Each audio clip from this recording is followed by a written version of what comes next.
All right, hi guys, my name is Caroline. I'm going to be talking about large-scale remote training program for medical physicists to improve IMRT and VMAT in low and middle income countries.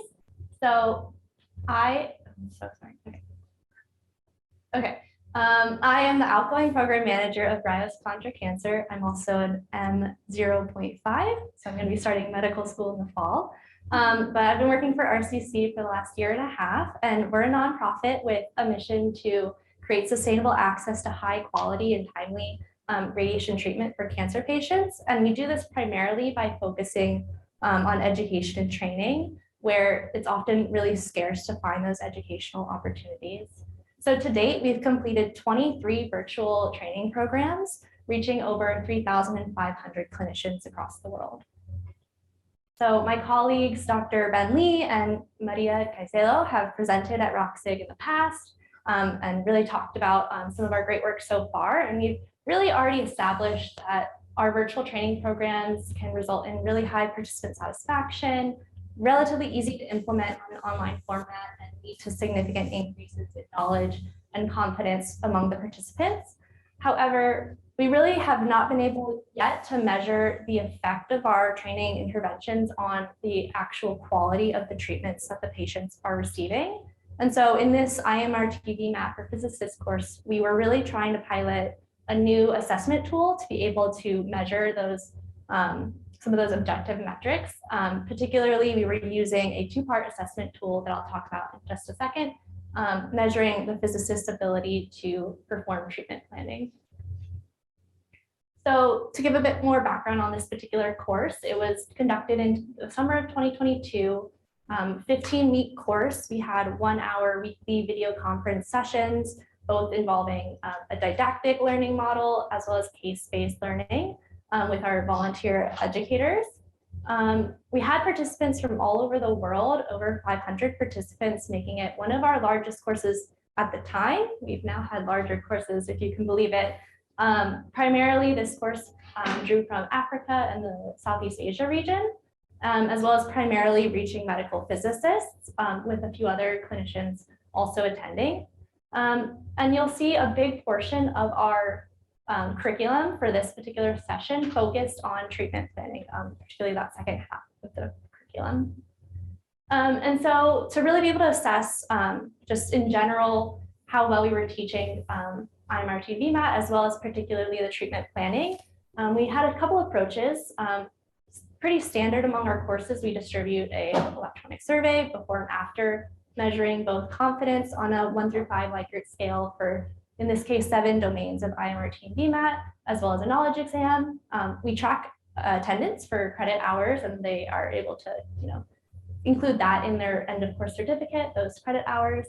And then in this course, in an effort to capture objective measurements of treatment planning skills, we had the participants optionally develop an IMRT or VMAT plan for an identical standardized bilateral head and neck case. Additionally, for optional credit hours to kind of incentivize them to do this, as it wasn't a main requirement of the course. They were able to review some of the feedback that we gave them when they completed the the case at the early end of the course. And so they did have an opportunity to review some of that feedback. And then they did that same case at the end of the course as well. And we also gave them another opportunity to do a pelvic case just for more practice that was not graded. And so to talk a little bit more about that two-part grading approach, we wanted to be a bit comprehensive in both the way we were giving the feedback to the students for their learning, as well as our own ability to really measure how well this new approach was for us in terms of really being able to quantify how much they were improving in terms of their treatment plannings. So the main 2 ways we did this was through a quantitative score using an automated scorecard, as well as more of a qualitative approach. We recruited 8 medical physics volunteers who independently graded treatment plans using the rubric that we gave them. So this is the scorecard that was more of the automated approach. We had 21 different metrics, and then the objectives were either categorized as good, acceptable, ideal, or unacceptable. And this is a sample of the rubric that we were giving to the volunteer graders.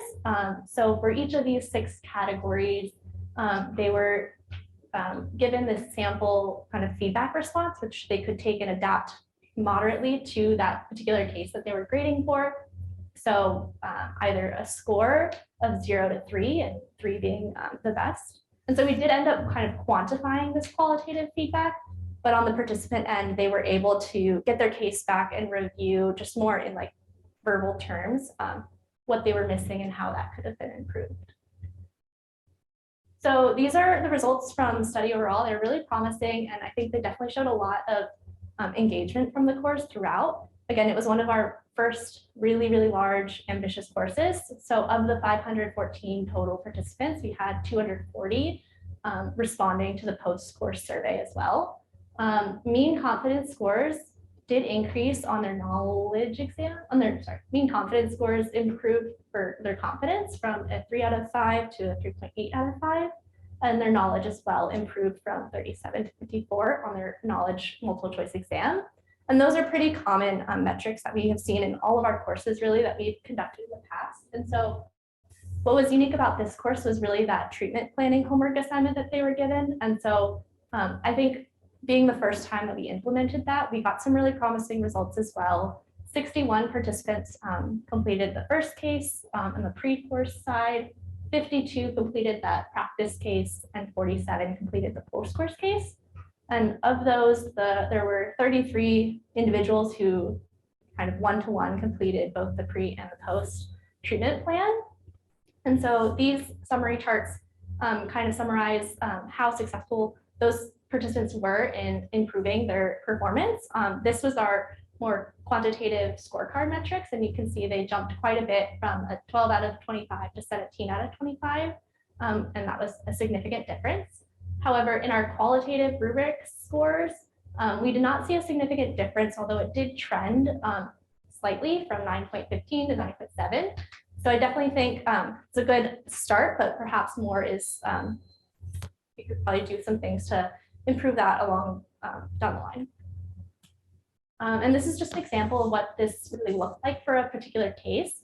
So in this case, the participant was scoring in the 29 percentile. Definitely the colors help it to stand out, but kind of reaching unacceptable levels there. And then in the post case, making sure all of those metrics reached an acceptable level in the end. And then same case, but their scores graded by educators this time. Their subjective scores with the rubric, they were reaching 42% at the beginning and then 84%, 86%. Something to note is it was a different educator grading than the first time around. So maybe that's an opportunity for improvement in the future, trying to match them one-to-one. And then I also wanted to pull in some of the results from our survey. Like I mentioned, there was an overall confidence score that was an average, but we also asked specifically within those about their confidence in their ability to develop a quality head and neck treatment plan. And this again had a very significant improvement out of 5 from 2.8 to 3.8. So I think it's really great to see that not only is their confidence increasing, and this is generally what we've been able to show in our previous courses, but it's really encouraging to see that those results were also imitated in our quantitative assessment of treatment planning skills.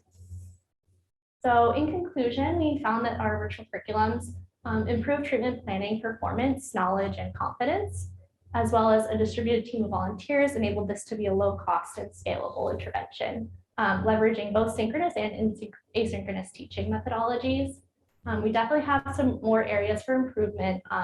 As I mentioned, the qualitative feedback wasn't quite reaching significance. And I think a lot of this is perhaps due to inter-observer variability, where we didn't have the same exact grader grading the case, both pre and post. So perhaps matching those up in the future would be a lot better, as well as just a stronger sample size to make the statistics a bit more strong. Another implementation we could do is taking measurements at a couple of different time points. We only really saw their skill and treatment planning skills at the end of the 6 months, but maybe down the line, there's also an improvement post-course. Future directions, we're definitely excited about this and perhaps looking into additional automation to really make this even more scalable, as well as automating other elements, like instead of needing a large workforce of the graders, how can we help those manual graders become a bit more automated so that we don't need too many other volunteer graders. In the future, we could take objective measurements for other things like QA, contouring, positioning, etc., and maybe other sites, not just head and neck, as well as refining our manual and our rubric for the graders. And just as an insight, we've already kind of gotten started on some of our future programs. So we did a similar course as this one in Latin America, and we're doing courses on IMRT for RTTs right now across the world. So that is all. I want to thank all of really our whole team. We're really relying on volunteers. So thank you to all of those people, as well as my mentor, Dr. Ben Lee. And yeah, happy to answer any questions.